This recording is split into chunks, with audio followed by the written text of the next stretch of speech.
Buenos días a todos. El objetivo ahora en 10-15 minutitos es, yo os voy a intentar hacer un pequeño repaso, una pequeñita revisión del papel fundamental que tiene la fisioterapia en el tratamiento del síndrome de dolor regional complejo, del SUDEC.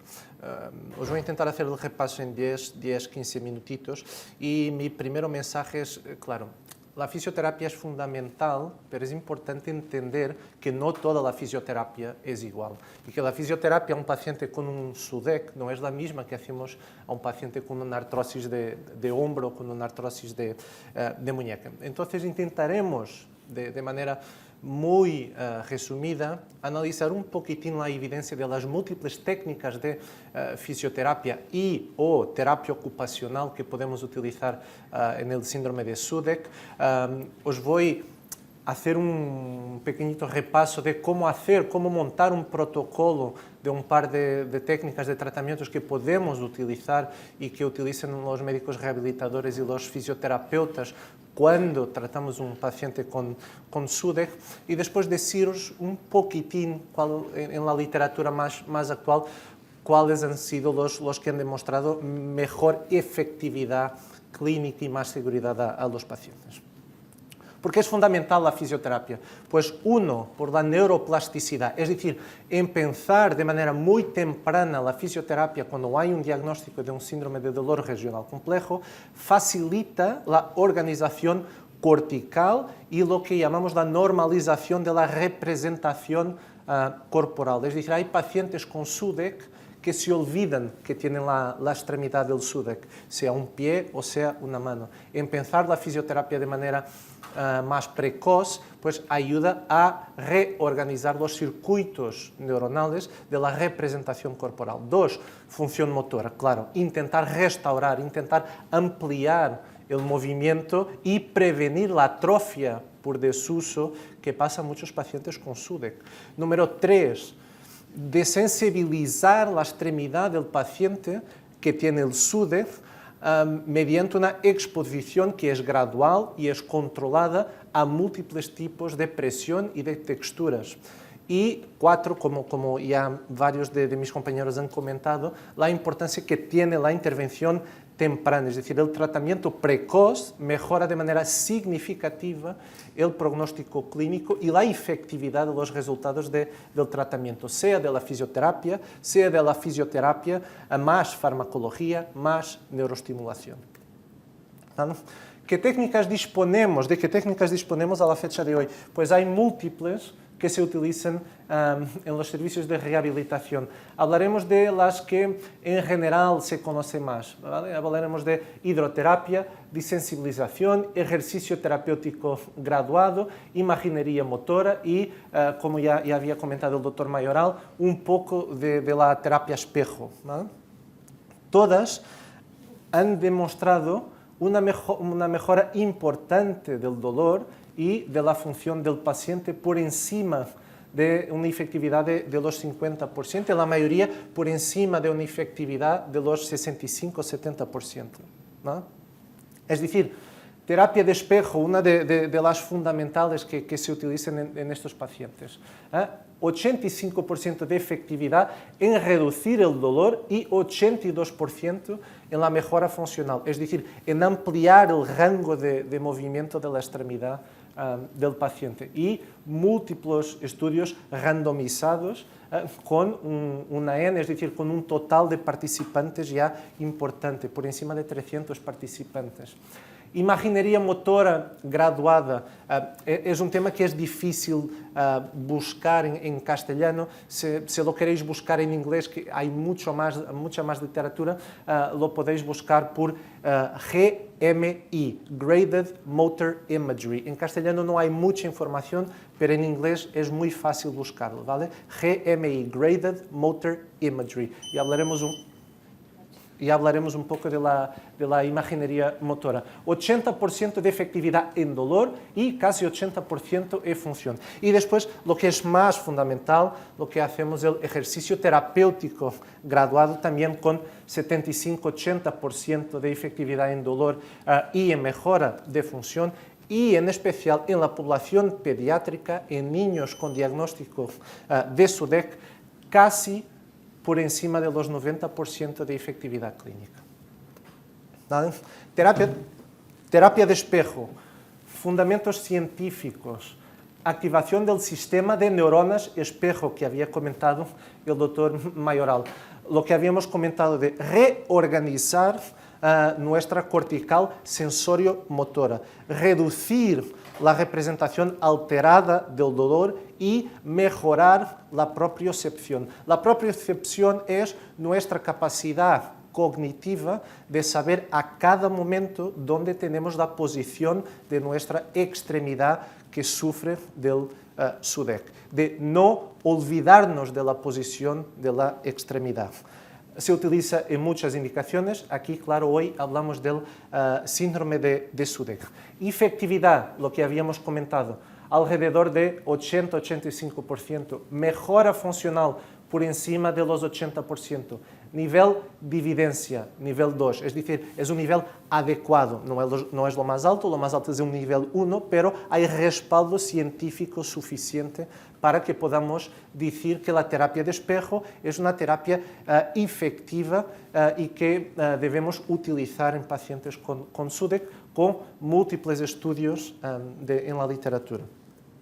¿Cómo se hace? Protocolos muy sencillos. Pues se pone un paciente sentado con un espejo en la línea media, se oculta la extremidad afectada por detrás del espejo y el paciente solo observa el reflejo de la extremidad sana. Es decir, yo tengo mi espejo aquí, la extremidad afectada del paciente está aquí por detrás del espejo y el paciente solo puede observar su extremidad superior derecha, que es la sana, no la que sufre del SUDEC. Y realizamos movimientos simétricos bilaterales 2-3 veces al día y la progresión es intentar aumentar la complejidad de los movimientos de manera gradual. Es decir, cada 2-3 sesiones, cada semana, intentamos aumentar la complejidad de los movimientos que pedimos al paciente para hacer durante la sesión de tratamiento. GMI, Graded Motor Imagery, o imaginería motora graduada, ¿vale? Conceptos clave. Intentar activar nuestra cortical sensorio-motora sin tener que hacer el movimiento real con la extremidad. Intentar reorganizar nuestros mapas cerebrales de movimiento. Mejorar, una vez más, lo que es la representación corporal del movimiento y reducir una de las quejas de los síntomas principales de los pacientes, que es lo que llamamos la kinesiofobia. La kinesiofobia no es más que tener miedo al movimiento.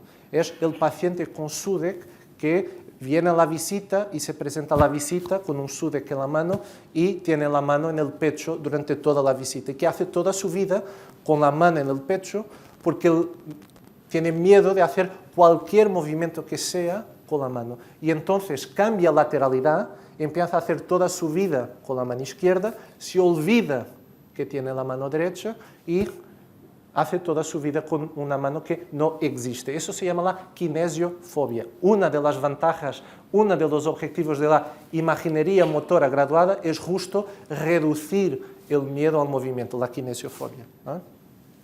Número 1, hay 2-3 fases de tratamiento. Empezamos por intentar reconocer ambas extremidades, izquierda, derecha, sana, enferma.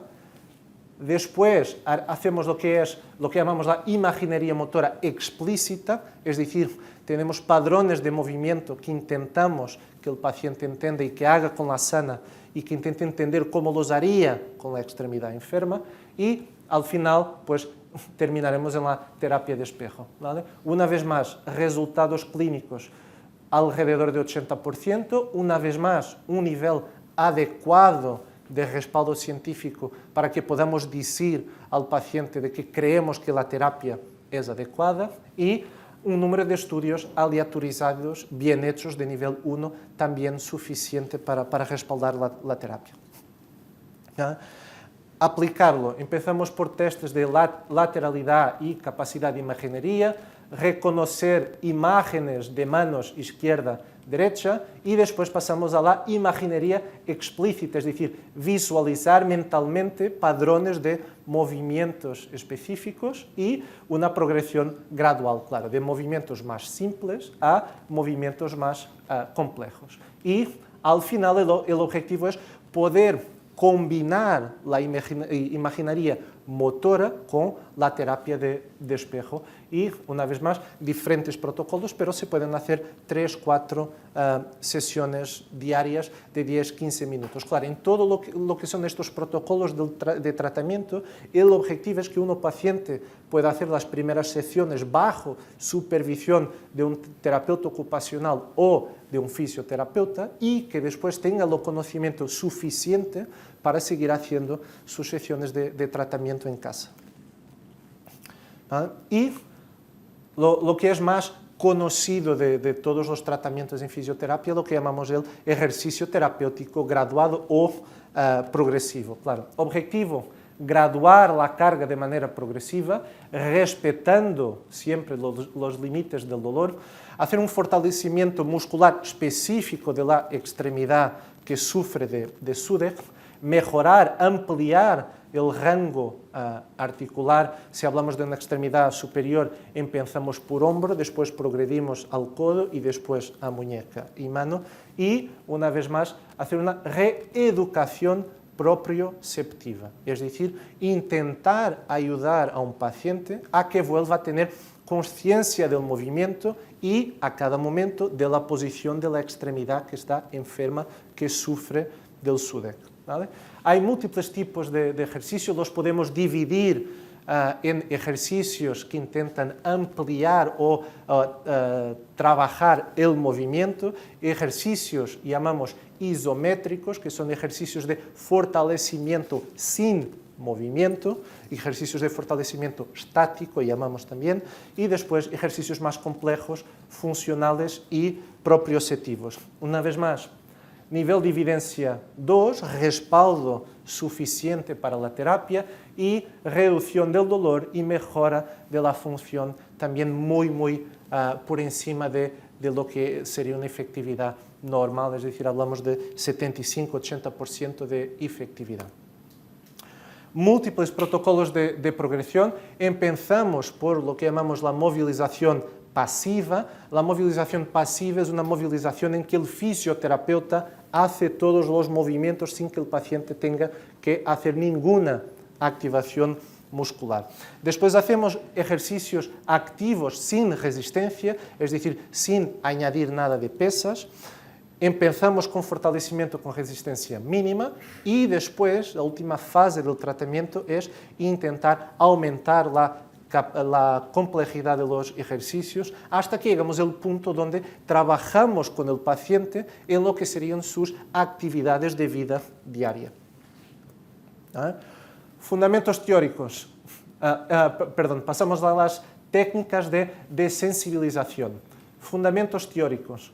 1. Reducir la hiperalgesia. Como comentaba el doctor Tornero, la hiperalgesia es este aumento, ampliación de una respuesta normal al dolor, a un estímulo de dolor. Es decir, si yo me hago daño, si yo tengo un SUDEC en mi mano derecha y tengo un estímulo nociceptivo, tendré un nivel de dolor que está por encima de lo que sería normal en mi extremidad superior izquierda. Normalizar o disminuir la alodinia, ¿vale? La diferencia de la alodinia a la hiperalgesia, de una manera muy global, que sea fácil de entender, es, en la alodinia lo que pasa es una respuesta nociceptiva, una respuesta de dolor a un estímulo que no tendría por qué despertar nocicepción, que no tendría que despertar dolor. Es decir, si yo tengo un SUDEC en mi muñeca, mano derecha, yo me hago daño en la mano y tengo mucho más dolor de lo normal, eso llamamos hiperalgesia. Pero si yo tengo un SUDEC en mi mano derecha y el roce de la sábana por la noche en la cama me hace daño y me hace tener que mover y proteger la mano de la sábana, eso no es hiperalgesia, eso llamamos alodinia, es decir, porque el roce de la sábana no tiene por qué despertar dolor, no es un estímulo que produzca nocicepción. ¿Va? Y entonces uno de los objetivos es justo disminuir o normalizar la alodinia. Después, hacer lo que llamamos una reeducación sensorial progresiva y modular el dolor neuropático. ¿Vale?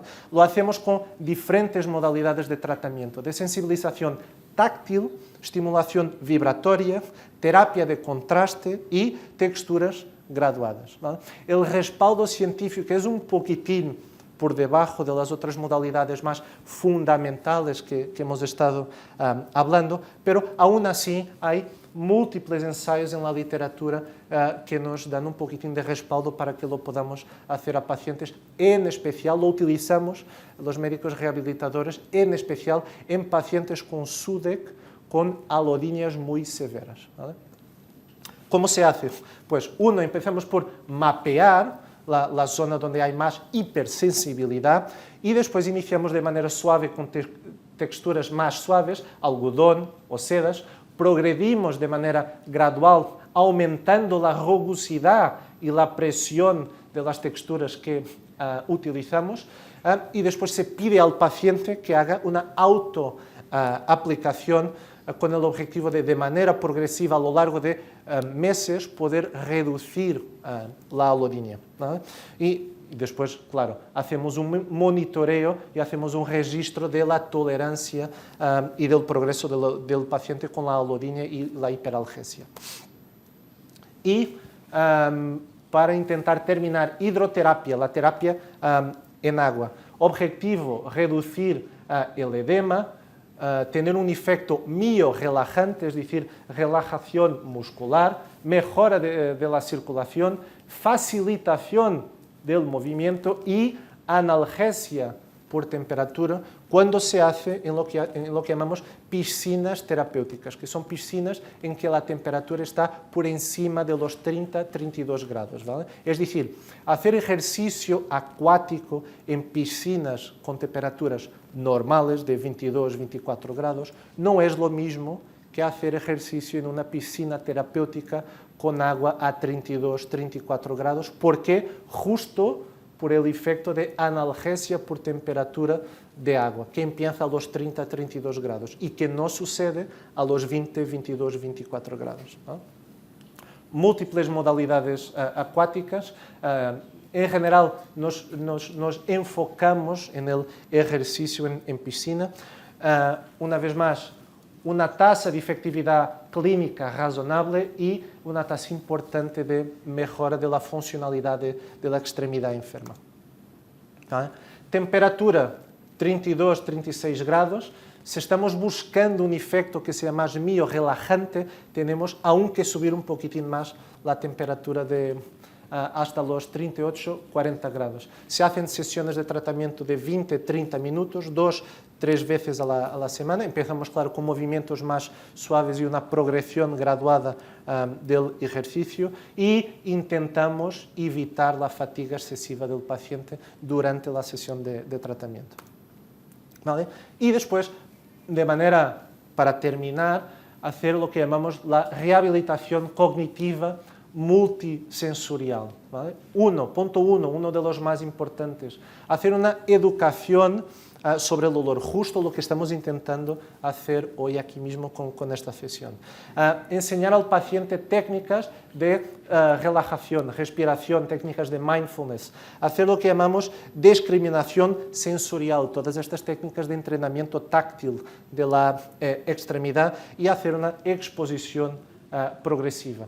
Objetivos, reducir lo que llamamos la catastrofización, aumentar la autoeficacia del paciente, normalizar la percepción corporal y facilitar la neuroplasticidad, el concepto fundamental del tratamiento para pacientes con SUDEC. ¿Vale?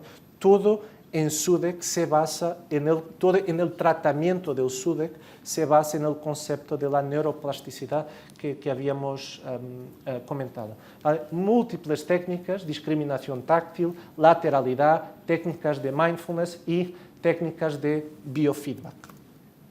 Cronología de la recuperación con fisioterapia, ¿vale? Es decir, esto es importante para que ustedes puedan tener una idea de que en general la mejora de la función es más rápida que la mejora del dolor, ¿vale?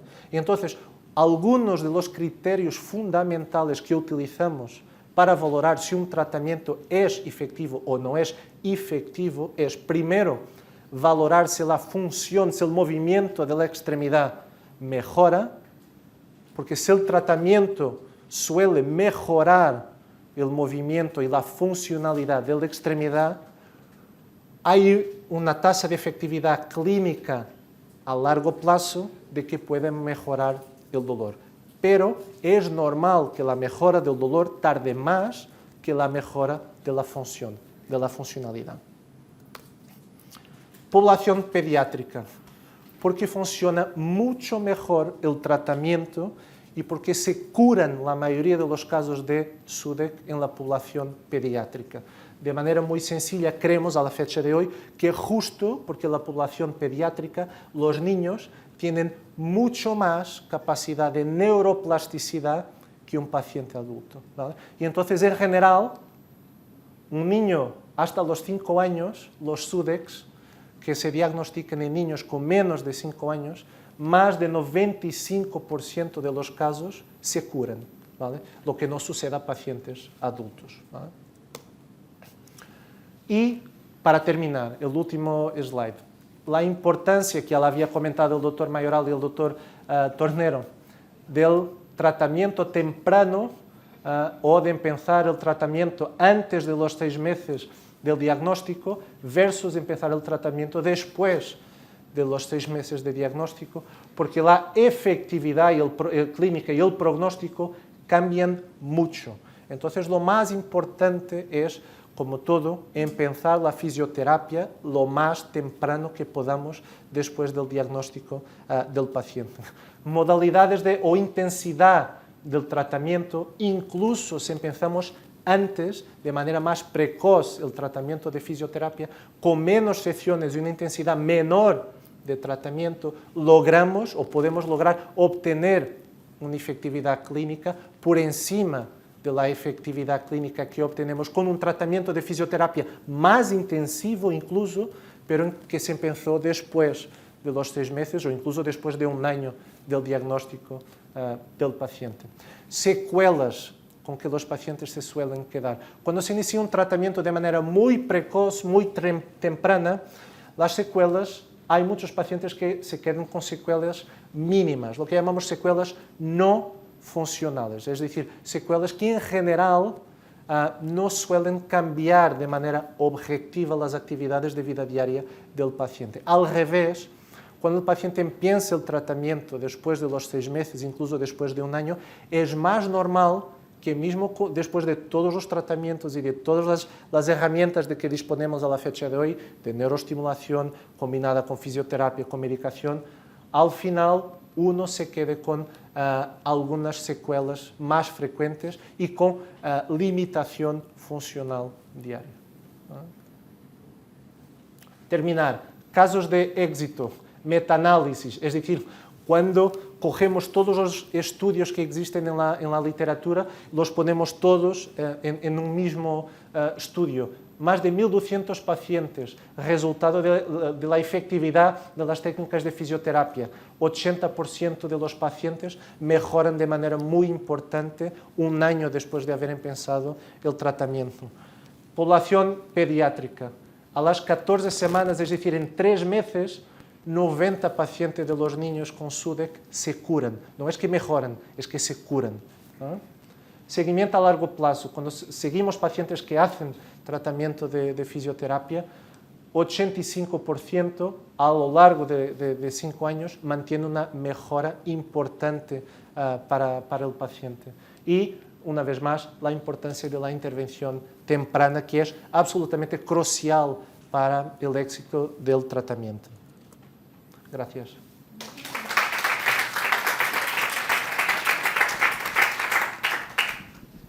Una pregunta. Nosotros en Junta estuvimos, estuvimos valorando ¿cómo se dice?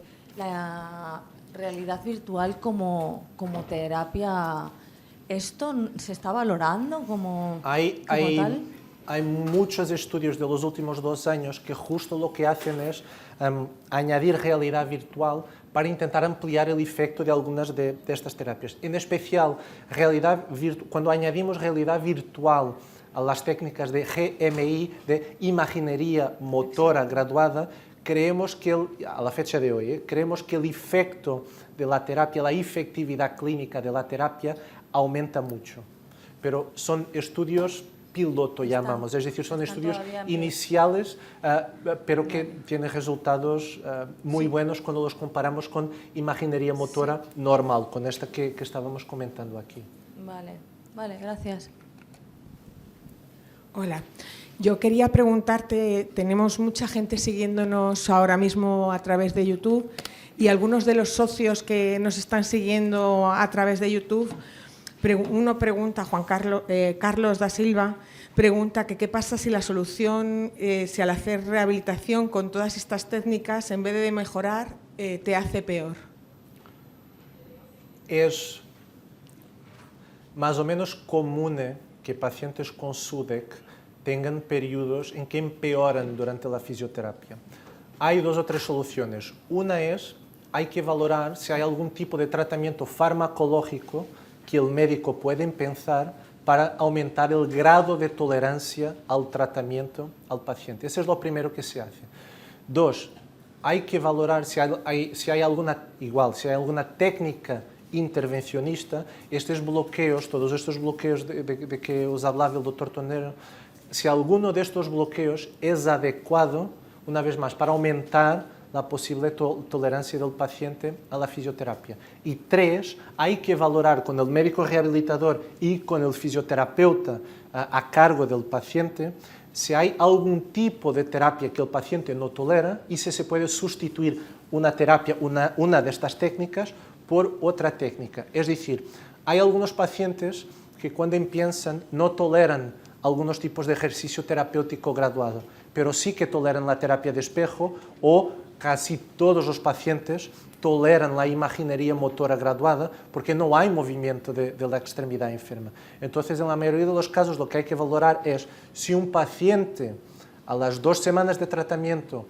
no tolera el ejercicio terapéutico graduado activo con resistencia, pues se baja la intensidad a una movilización, llamamos pasiva activa, o a una movilización pasiva, o hablamos con el médico del dolor o el médico rehabilitador del paciente y añadimos o alguna medicación o quizás alguna técnica intervencionista para intentar ampliar, aumentar la tolerancia al movimiento del paciente para que el fisioterapeuta pueda trabajar más en conjunto con el paciente.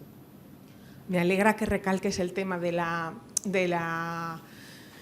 multidisciplinaridad, porque para nosotros es muy importante que vosotros trabajéis en conjunto, porque sabemos que somos complejos, no solamente nuestro síndrome lo es, sino que nosotros cada uno somos un mundo. Claro. Y otra cosa a la que has hecho tu alusión, pero que también los anteriores ponentes y que también están comentando los socios a través de la red, es el tema de la atención temprana. Comentan que cuál sería la solución para que efectivamente haya una atención temprana, si realmente lo que debería haber son protocolos para que en la medicina de atención temprana puedan llegar a un diagnóstico precoz. Esa es la parte más difícil, creo. Es decir, de mi experiencia personal. La mesa de gestión de enfermedad minoritaria, luego, que viene el doctor Vallebrón. Perfecto. Y ha montado muchos circuitos asistenciales que se hacen sobre papel, no sobre persona. Y tiene experiencia en montar circuitos que realmente, como él dice, lo más complejo es dibujar, sin ver a nadie en tu cabeza, dibujar los pasitos que recorre un paciente con una determinada patología, ¿no?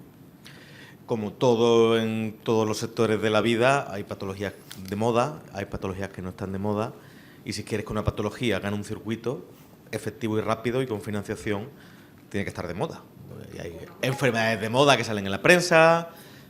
El cáncer siempre ha estado de moda, por desgracia, porque el cáncer es una patología muy, muy grave. Y entonces, bueno, pues estáis poniéndola de moda. Es que precisamente organizaros es lo que hace que algo esté en... Y al político hay que darle ideas para que él venda a otro político y lo eleve. Quiero decir, hay que entender un poco esa dinámica, ¿no? Gracias por la ponencia. Yo no me quiero ir al Café Brick, que toca ahora, sin pedir disculpas al Centro Médico Tecnon. Desafortunadamente a mí me toca la parte siempre más quisquillosa o la más impertinente. Y simplemente es hablar de que desde el 2013 al 2022, en estos últimos 10 años, ha habido unos censos enviados por el Ministerio de Sanidad en la que habla de 771 hospitales en toda España. El 60% son públicos, no quiere decir que sean públicos del todo, sino que hay parte concertada. Pido perdón, no lo digo con mala intención, pero la salud es un negocio. Hablas de precocidad, que todos, yo entiendo que tú eres el primero en querer buscar esa precocidad en un paciente. Todos estamos de acuerdo en eso. Desafortunadamente y lamentablemente, la salud es un negocio. Aquí hay una serie de avances y hay una serie de argumentos que estáis dando para mejorar la salud de un paciente que de verdad que es para sacarse el sombrero y es para poneros un pedestal. Lo lamentable es que esto no llegue a los estamentos públicos. Nosotros podemos hacer desde las federaciones y las asociaciones todas las solicitudes de ser escuchados, ¿vale? No nos vayamos a engañar, nosotros no estamos de moda, somos de baja prevalencia, somos minoritarios o somos raros, ¿vale? Dicho lo cual, insisto, voy a pedir perdón todas las veces que haga falta al Centro Médico Tecnon, a ti, porque entiendo que tu ponencia es muy ilustrativa y además es muy cercana. Hace muy poco tuvimos una ponencia también con una fisioterapeuta en Tarrasa que hablaba de actuar sobre el dolor con dolor, es decir, movilizando, obviando la kinesofobia, y hay que movilizar el dolor para no entrar en esa segunda parte de las dolencias. Pero lamentablemente no tenemos una capacidad de sociedad para que todos estos avances que vosotros estáis trabajando puedan llegar de una forma muy cercana o muy acelerada a lo que es la sanidad pública. Y no será que no hayan preparación, simplemente el problema está en que no hay capacidad económica para solventar estos problemas en estos pacientes. Pero de verdad te agradezco mucho la ponencia, te agradezco mucho la información que has facilitado porque es muy cercana y creo que es muy interesante para todos y que quizás entre todos podamos sacar conclusiones válidas para nuestro día a día. Muchas gracias. Gracias. Mira, por hacer un apunte, lo que dices es muy interesante. Uno de los problemas que tiene, problemas y ventajas, depende, que en España hay 17 sistemas sanitarios. Entonces, lo que hemos contado aquí, que parece muy teórico, ocurre en muchos hospitales públicos y el circuito funciona. Yo estoy en un hospital muy privilegiado porque tiene muchos medios económicos, muchos medios personales, mi unidad de dolor es enorme, tenemos un presupuesto muy saneado y tenemos mucha capacidad de tratamiento, pero no es la realidad de muchos otros hospitales en Andalucía ni de muchas otras comunidades como puede ser Extremadura, que tiene grandes retos sanitarios que hacer, o Castilla y León con la dispersión geográfica, las ciudades pequeñas. Es decir, que el problema es que España no es un sistema sanitario y no es un problema de financiación, que también. El sistema sanitario es como una familia que el niño saca malas notas y yo no me llevo bien con mi marido. Que tú le das 1.000 euros más al mes y le viene muy bien, pero ni el niño va a sacar buenas notas ni el marido me va a querer más. Tengo 1.000 euros más, que eso no le viene mal a nadie. O sea, si nos meten más dinero en financiación pública, precioso, pero no va a solucionar los problemas. La financiación es un problema, pero no es el principal problema. Es cómo organizar el sistema sanitario para la población que tenemos hoy, que no sabemos qué necesita. Hay que analizar la población. Claro, cómo gastarnos el dinero, es decir, cómo organizarnos es cómo gastarnos el dinero, pero hay veces que tienes dinero y lo gastas mal o no sabes cómo gastarlo. O sea, que no es tanto la financiación, porque financiación realmente hay, pero se tienen que cambiar muchos modelos que son muy antiguos. De funcionar, claro. Sí. No, yo soy de Sabadell, ¿vale? Aquí catalana. Dime a mí aquí en Cataluña dónde están estos centros que uno pueda ir. Simplemente que tenga una piscina disponible para la gente que está mal, con esos grados de temperatura y todo. Dime dónde. Estoy deseando que me inviten a la Costa Brava, pero no conozco. Hay hospitales de referencia muy importantes en Cataluña para algunas patologías. Valle d'Hebron está en el nivel de Gregorio Marañón y de Virgen del Rocío. No conozco Tarragona y no sé si hay alguna experiencia, aquí una compañera pide la palabra, pero personalizar, no sé deciros dónde vive cada uno. En Andalucía hay grandes zonas geográficas grises también, ¿eh? Andalucía es muy grande. Bueno, aparte de las comunidades, ya es un problema de direcciones, porque yo vivo en Badalona y hay un hospital municipal y hay otro más de referencia como es Can Ruti. Pues yo no puedo acceder a Can Ruti.